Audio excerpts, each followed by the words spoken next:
Hi everyone, Kelly here from Millie, and we are here with another episode of our Bayside Chats.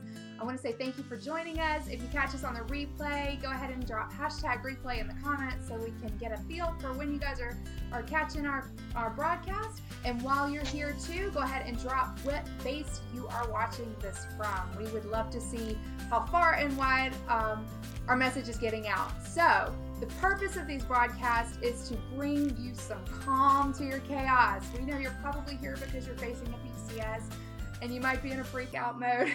So we want to just bring you a little bit of calm, bring in some experts, bring in some people to help just kind of give you a break and let you have some answers to your questions. So I want to tell you guys a little bit about our guest today. I am super excited to introduce her to you. But first I want to deal with just a little bit of housekeeping. If you tune into this broadcast and you would like to interact with our live stream and have your questions brought up onto the screen so we can answer them, we would love for you to do that. So all you need to do is click the little link that you'll see in the post copy, and I've left a comment as well. Just click that link. It'll give us permission to pull your comment up and add your voice to the conversation. Okay. Also, don't forget, drop your duty station in the comments. Let us see where you're watching from. Hey, Jen, I see you at Port Canaveral. I bet it's nice and sunny there. Thanks for joining us. Okay, you guys. So I want to introduce, trying to see my button. I want to introduce you guys to Megan Powell. Welcome, Megan. Hi. We are so happy you're here today. So Megan is joining us from Springfield, Virginia. She is one of our DC area MILLIE Scouts, and she is ready to drop all sorts of knowledge for you. For those of you looking to or headed towards the DC metro area this summer or maybe sooner. So welcome, Megan. Thank you for having me. Thanks so much for joining us. So tell us a little bit about your background, your military story. Where have you been? How many PCSs do you have under your belt? And how you got to the DC area? Let's see. I am an Army spouse of 7 years now. We have done 2 PCSs. I met my husband while he was stationed at Fort Campbell. I was born and raised right outside of Fort Campbell. And we have lived at Fort Benning, and then we did 2 trips at Campbell and then Fort Benning, and then we came to DC in May of 2015, and we will be heading out of here late this summer. Oh, wow. You were just there long enough to kind of get comfortable, huh? Yep.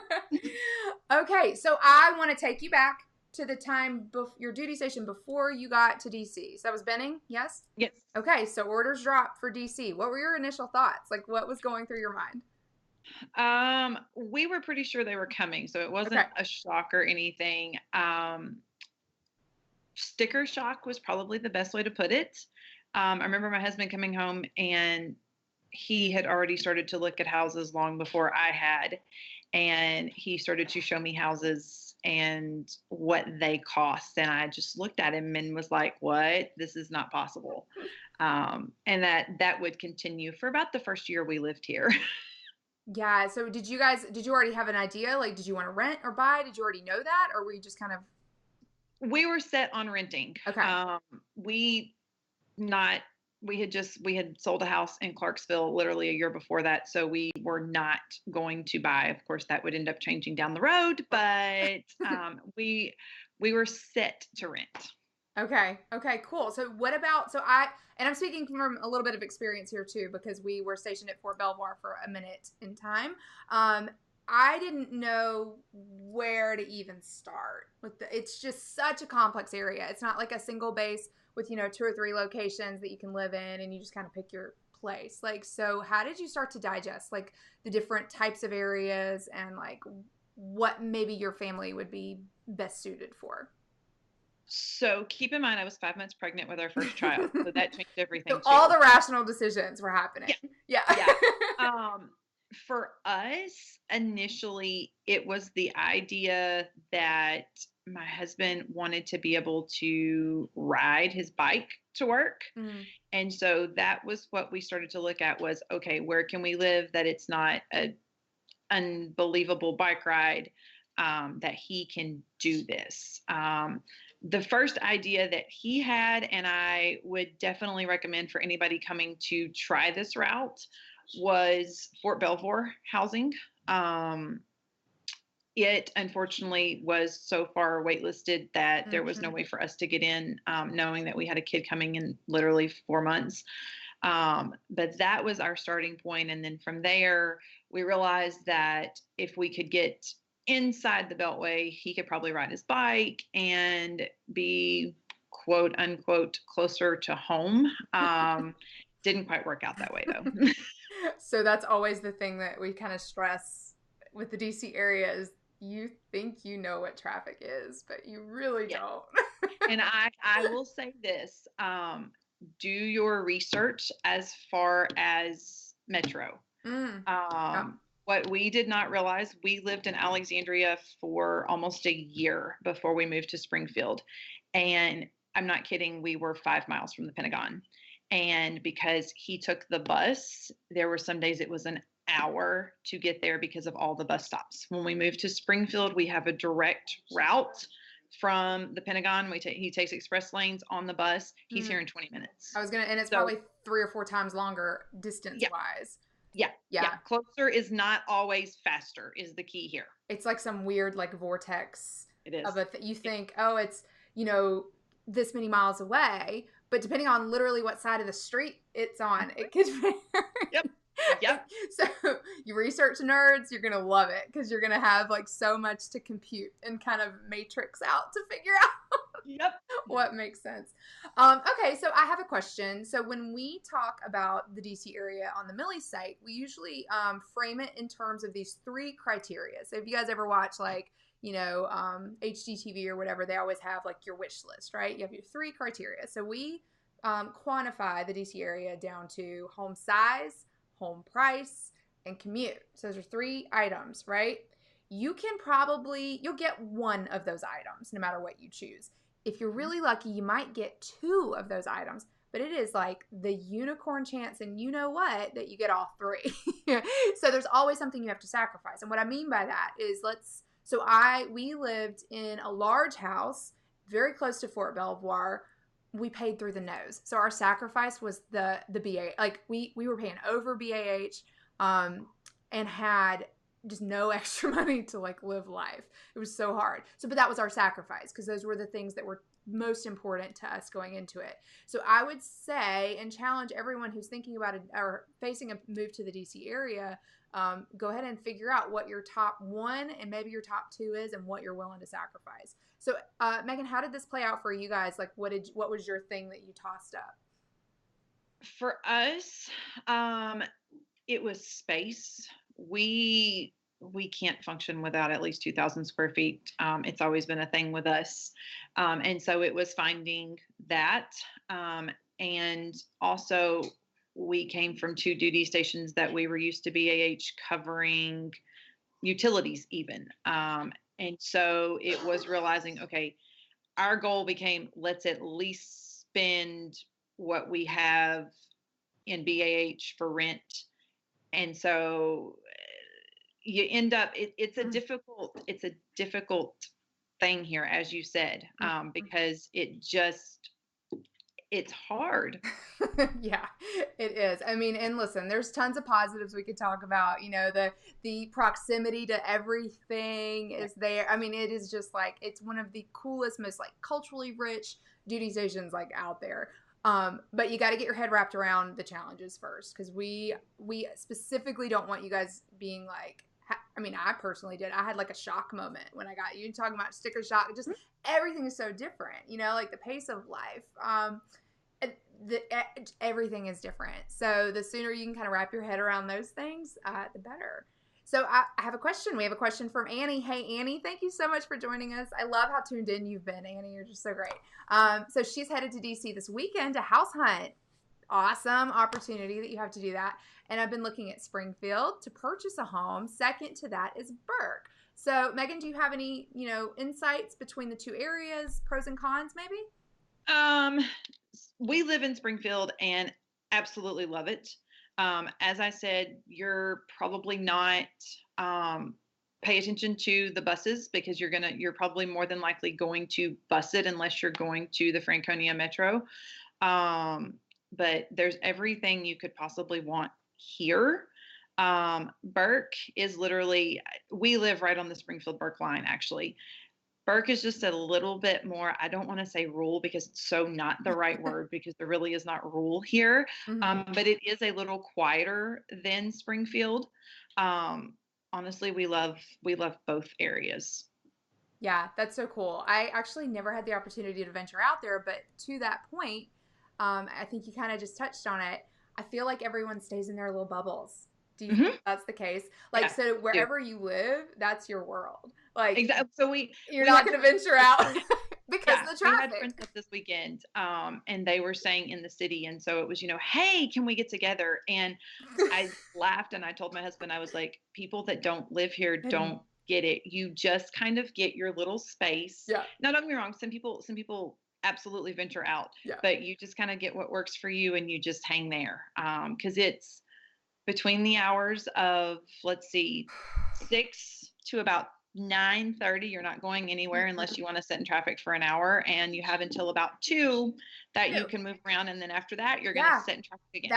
That was my rule when I lived there too. Like, I didn't leave the house past 2. I had all my errands and everything done before 2:30. I mean, usually coincided with school pickup anyway, but yeah. You don't. Even just going down to like the grocery store or Target or whatever, like it's seriously a thing. So y'all just that is. And when we moved back to North Carolina, I was like, I could just like go to Target. Like, I don't have to sit and think through or pull up ways and see what's happening. Like, what's on the Beltway and what this, what that. Like, I could literally just go and not like anticipate any kind of like tragic delay. Yes, and seriously, Waze was invented, I do believe, because for of DC area because I kid you not, I go nowhere. Like you said, it's not 5 miles down the street that I don't pull up Waze because chances are there's going to be something somewhere. It's crazy. Okay, well, so you're talking about the belt line or the Beltway. Let's break that down a little bit. Like, tell us, what you know about the traffic patterns. What does a reverse commute look like? Do you know, like, and what can you speak to that kind of stuff, like the actual traffic considerations? Okay, rule number 1 is as soon as you get here, go ahead and get an express pass.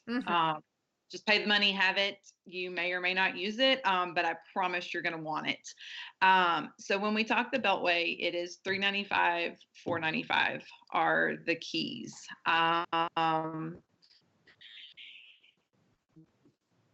Between the hours of 6 to about 9:30, you're going to sit in a parking lot unless you're in those HOV or express lanes. We usually, we have a place in Arlington that we love to go. And if I head out of here about 9:30, I can be there in 20 minutes. But if I head out literally 15 minutes before that, it's going to be 30, 45 minutes before we get there. So you just kind of learn the patterns, I guess. Commuting is not bad. Definitely look at the buses and Metro. A lot of times, I know it sounds insane to take a 30-minute train ride, but a lot of times it's totally faster to just hop on the Metro and go than it is to go sit in traffic. Well, because the Metro is, okay, I'm going to say this and people that are in DC are going to scream at me, but it's relatively predictable. Relatively being the keyword. Relatively. Because they like to shut down like whole lines occasionally. And I think, and that is something else I would say to anybody that's moving up here, especially this summer. I am not sure when Safe Track ends. I believe it is the red line. They are shutting down completely for a pretty long, extended amount of time. So keep an eye on that. Do your research on that if you're remotely thinking about using the trains, because we've lived here through all of Safe Track, and all I can say is wow. It's going to help, I'm sure, in the long run.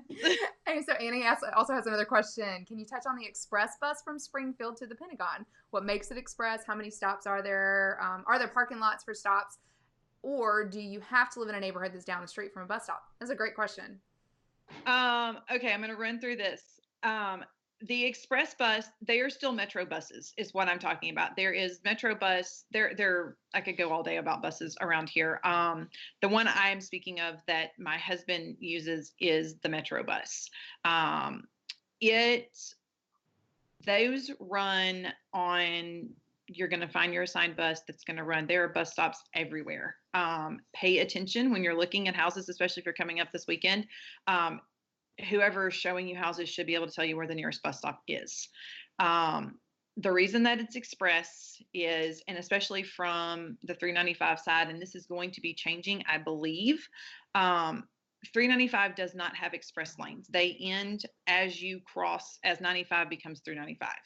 So the only way you can be in the quote express lanes is if you're HOV. You have to have 3 people in the car. So the buses get to use the HOV lane. Those are the lanes that don't stop and run 65. Yeah. They're wonderful. So those are the way to go, in my opinion. And then there are park and rides all over the place. I know Burke has, I'm thinking of one in Burke right now. I'm thinking of one in Springfield right now. There are park and rides everywhere that you literally can park. And usually those buses, you hop on in that parking lot and it goes straight to the Pentagon. Yeah, that's fantastic. And so we never played around with it. Cause again, we were in Alexandria commuting to Belvoir. So we had kind of a reverse commute, and we were also like over on the George W. Parkway and outside the Beltway, but it was kind of beautiful because we didn't have to deal with any of the incoming DC traffic. We just kind of had our own little bubble kind of over near the water and just stayed over here. So we didn't really have to deal with all of that too much, but I did know people in the area, especially like most of Southern Alexandria, then you get into like Lorton and Woodbridge and areas like that, where people are willing to do the commute because they want the larger home and the better, BAH rates or, rents and all that stuff. And they were really enthusiastic about the slog lots. Do you know this? Yes. Yeah. Will you touch on that? Because you probably know more than I do. We have a slug. We have where we are in Springfield is the first slug line. For, I don't know how to say it. It's the closest slug line. Okay. And that's one of the things that draws everybody to our neighborhood, I believe. And I will give this little tip since Annie asked. Some of the neighborhoods, ours included, do have places that you can park to catch a faster bus. We have several people that I promise you, they probably don't actually live in our neighborhood, but they sure park at the end of it. Insider tip right there, you guys. Take notes. Yeah. And these are the things to ask your people, your realtor, your scout, things like that. Because you're not going to find this on a website. Maybe on a website, but not any other website. These are things that had we known coming in, we would have done things a whole lot different. Yeah, interesting. Galo just posted a link to the Metro schedule and everything, so thank you for that. I appreciate that. Annie, check that out. Okay, so and also, y'all, I don't think we defined what a slug lot is. So it's essentially where you park and like ride share / carpool with other folks. So there are websites devoted to like scheduling these sorts of rides, shares. It's not Uber. They're all just people that are kind of all meeting up, to get together and ride together. It's really actually pretty innovative, but that's what happens when you have problems. You solve them, right? It sounded super scary to me. Like, I don't know. I'm sure it's fine. People do it. We have not done it, but I know plenty of people that do it, and it works great. Now, I will say this: if you're going to try it, make sure you check the rules because there are some rules that go with it. Apparently. Yeah, and we got a website about slugging. Yay, Galo! Thank you for supporting us on the back end of this live. Okay, cool. So, last question, maybe, I don't know. If you guys have questions, throw them at us. Annie is taking full advantage of this, and I love it. I'm so excited that you're gaining some insight on this. What are some things, Megan, what are some other things that maybe you'd wished you'd known? Are there any sorts of like, if I had only known, like you just said it, I would have done something totally differently? Or had there been a resource that you could have tapped into, what would that have been and what could have changed for you? Had we have had Millie, we would not have, the first year would have been very different. No, didn't pay her to say that. No. Literally, when we found Millie, that's exactly what I said to my husband. I think the biggest thing for me was understanding that distance does not equal time saved all the time. And that sometimes it sounds crazy to not be inside the Beltway because that's where all the action is. For us, the Beltway didn't fit us. We lived there for almost a year, and honestly, it was not our thing. For some people, it's great. And it's to know what you want and know that it can be found. You may be looking for a needle in the haystack, but let me tell you, I know plenty of people who have found some needles in the haystacks here, and they've been really nice. It's a fun place to live. It really is. But just kind of know what you're looking for going in, and don't be afraid to ask, regardless if it sounds like the stupidest question ever. Just go ahead and No ask such it, because thing. like I said, when we came, we had been up here twice on trips, and so we thought that everybody lived off the metro. That was the way you got around, and we quickly realized after we got into Alexandria that, oh wait, then there's the buses, and the buses take a really long time to go 2 miles because there's 8 stops in there. And I think that was our big thing, was inside the Beltway is going to have way more stops than just outside the Beltway. So And yeah, it's so counterintuitive. You would not it think yeah. that would be the thing. Yeah. Check logic when you as I always say to people, I see them on the Moving the Millie Way page all the time talking about coming up 95. Just know that when traffic stops on 95, just go ahead and check any kind of common sense that you've had before that. Just go ahead and change it, because it's probably not going to be the same when you roll in here. Yeah. And listen, I knew friends that knew where like the breweries and the wineries were up and down 95, and they would literally just stop. They didn't even try to go home anymore. They were like, you know what? I'm just going to stop. Or they get halfway up the road and like be at a standstill and turn around and just telework. Also, y'all, that's a real thing, like teleworking because of weather, because of traffic. It's a very common thing. So make sure you have the tech set up to be able to do that. Yeah, and don't expect. I think one of the biggest shockers that we found here was coming from the South. I'm used to schools closing for the threat of snow. I did not expect that here. It still happens here. The roads are a whole lot better when it snows, but there's still, I jokingly said to one of my friends up the street, I said, how many days has your kid been in school this semester? Because I think they've been home way more than they've been at school. Yeah, that happened to us. We were there for the blizzard a couple years ago. 14 days out of school. I'm like, aren't you guys ready? Like, don't you know how to do? And our school was in our neighborhood, so it was extra frustrating. Like, we could walk. No, I get it. I know why, but still, it was crazy. It was like, oh, I shoveled the first snow ever. Yeah. I didn't even know what snow really looked like until that year. It was fantastic. So buy a snow shovel, guys. That's another good little tip. Yes, and winter clothes. It gets cold. Yep. Make sure you have a sled too. If you have kids, definitely make sure they have sleds, because they're a lot here. Yeah, it's a whole thing. It's a pastime. We had the coolest sledding hill, and we were using like trash can lids. We were those people. So, hey, so Heather has a comment. We lived west of DC past Ashburn. My husband works at the Pentagon. He does take the bus to the Pentagon, and we chose this area because of schools. That's a great tip.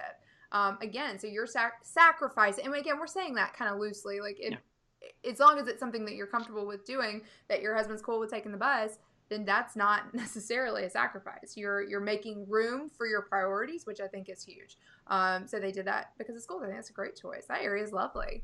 And that's something else that I would add is the further out from the DC area you go, the more likely you are. We are in townhome. I love my townhome. I still have 2,500 square feet, but let me tell you, you better be prepared to do stairs if you're going to live in a townhome. Yeah, we had five flights. Our old house had 35 steps total. My mom counted when she was born. But if you want a single family, the closer you are, the more you're going to pay for it. And a lot of people, that's why a lot of people go, and I completely understand why they do it. That's why they go a little bit further out, is so that they can have schools and also the single family, because it is hard to get a single family here. And if you are not coming to look at a house, be prepared to make a move. Houses go like that here. We know plenty of people who have bought sight unseen. And so if you remotely think you're interested in it, that's bring in a scout. Have them check it out, something, if you have to see it, because I can promise you it's going to be gone if you wait 2 days.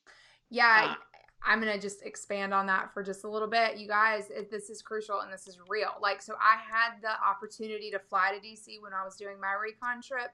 But that is not something that most people can do. I was just in a really fortunate situation and was able to do that. And I signed the lease like that weekend for like 4 months away. Like it wasn't even anytime soon. So who knows what the house could have looked like at the, like it was, but it was that. And he had a list of people that he was willing to rent to. I had to beg him, like I had to like persuade him to rent to us. So it's also not uncommon to like send a note, like, hey, and my note was, hey, I'm a homeowner. I'm going to take care of your home. Like I'm a landlord too. Like I rent my house out, and I expect this, and this, and I'll take care of stuff without bugging you. Like I was very persuasive. Like you really want me as a tenant because they have choices. They can choose who to rent to. There are tons of military landlords in the DC area. So, they're not going to take any like pity on you because you're military. Is that okay to say? I don't know if that's okay to say. Don't expect special treatment because everyone's military. I mean, not everyone. It's a very like military heavy population. And then the other thing that we came across that's just kind of like a thing to tuck away in the back of your mind, Megan, I don't know if you knew anything about this. The Soldiers and Sailors Act that lets us break leases if we get orders applies in the inverse, and it's actually invoked a lot in the DC area. So if a military homeowner is, say, overseas and gets orders to come back to DC in the middle of your lease, they can actually kick you out of the house. It's their choice. I'm not saying that will happen or could happen, but they have that ability to do that. So just be prepared. Read into your lease. Maybe get a feel for your potential landlord. Like, are they maybe coming back anytime soon? I think those are fair questions to ask. And then, take advantage of our scouts that are there, you guys. They're just an extra set of eyes for you. They can walk around. They can video for you to help support your decision. So if you're already kind of feeling like you like a property and you just would feel better if somebody walked through it, that's a perfect opportunity to hire a scout, have them run through the property for you, and just, ask the questions that you want to ask face to face. But it's hard, right? Like you just need somebody that's there that doesn't really have an incentive either way. Like the scouts don't get paid if you rent the property or don't, like they just get paid by the task. So you can have an advocate for you, who can just supply you with more information to make your decisions. So great tips. Megan, do you have anything you want to add? I think we should probably wrap up. We talked earlier about hidden spots, and I will give everybody our little secret spot because there's going to be somebody that fills it here in about 6 months when we leave. Okay. If you have kids and they love airplanes, you're going to hear all about, when you get here, you're going to hear all about Grovelly Point Park. Great park. Literally, the airplanes take off over you. But I will offer this, slide across George Washington Parkway to Longbridge Park in Arlington. It is a huge complex. I think my son would move in there if he could figure out how. And literally, you watch the planes take off. We were there last week. You're looking into Joint Base Anacostia. It's an awesome little place, and nobody's really found it yet. We're talking about going for fireworks this year, just because I don't think it will be as busy as other places. Oh my God, that's brilliant. When so you just let it out, now it's ruined. Yeah. Now everyone knows. By far, check it out, because I'm amazed at the number of people who have lived here a whole lot longer than I have, that when I say it, they're like, what are you talking about? And I'm like, we haven't found this place. And that part of Arlington is going through a big change right now. They're actually doing an expansion on the park. I think it's supposed to open in 21. I told my husband, I said, I kind of hate we won't be here to see it. Because it's just wide open area. You just let the kids run, and you're literally in the middle of the city. Like you're standing there, and here's Reagan, and right over here is the Washington Monument. Wow. Just an awesome place. I'm going to try to squeeze that in on my next visit. That is so cool. You guys, you heard it here first. Like I've never heard that. So amazing. Megan, thank you so much for your time today, for your insights. You guys, I know we focused a lot on Northern Virginia, or NOVA, if you want to sound like the cool kids. The DMV. It's the DMV. Local. Yeah, and we say DMV, and actually I never knew what that stood for until I did the DMV base guides. DC, Maryland, Virginia. That's what people call the whole. And there's the National Capital Region is another little thing you'll hear, NCR. Oh my gosh, Jen, you're amazing. She just went, oh, see, your secret's out, Meg. Jen just went and looked up the link for this park. There it is, you guys. So I hope you watch this to the end, because if you don't, you're missing like the golden nugget. That's a little Easter egg for you. Thanks, Jen. I appreciate it. So yeah, you guys, check out our DC base guides. We'll drop a link for that. Actually, no, I think Gayla may have already dropped a link for that in the comments. We talk about the 3 criteria that I mentioned earlier: the home size, home price, and commute. There's a commute breakdown on our guide, so it'll explain and define all of these terms and give you really important links like to the MTA and Metro Authority and all that stuff. Get What the else Metro is app. Get the Metro app, yeah, because it'll Yes. tell you when the trains are down or when they're on schedule and when they are not. And then what else is on there? There's commute times. So if you think you want to live in Springfield but you're working at Walter Reed, we'll tell you that that's an interesting idea. So just to give yourself an idea of get acquainted, and then always, always, always come back to the group. Megan's in the group. She's here to answer questions. You can tag her in your comments. Megan is also a DC Scout. We have several, you guys, one in almost every little pocket, because we know how hard it is to get around. So check out our DC Scouts if you have questions. You can engage them here in the group, or you can run over to their Scout pages and send them a message to help you if you need somebody on the ground. So thank you, Megan, so much. This was so fun. You are our first like non-Millie Bayside chat guest, and I just adore you for that. So thank you for your time. Okay, guys, we are going to wrap up. I hope to see you again. We're actually going to be meeting again tomorrow on Valentine's Day. I cannot wait to introduce you to our guest tomorrow. If you don't already know her, her name is Megan Harless, and she has become like the PCS guru of sorts. She is extremely knowledgeable about the joint travel regulations. She's your go-to person if you have questions about claims, or most importantly, and what I'm most curious to pick her brain about, is what's happening in Transcom land. So what kind of changes are potentially coming down the pipe for us this PCS season? Last year was just bonkers. So what's happening? What's on the table to be approved, for this year, for upcoming years? What's going on? And what we can do to do this better. Okay? All right. Take care, everybody. Have a fantastic week. I will see you all back here tomorrow. Bye.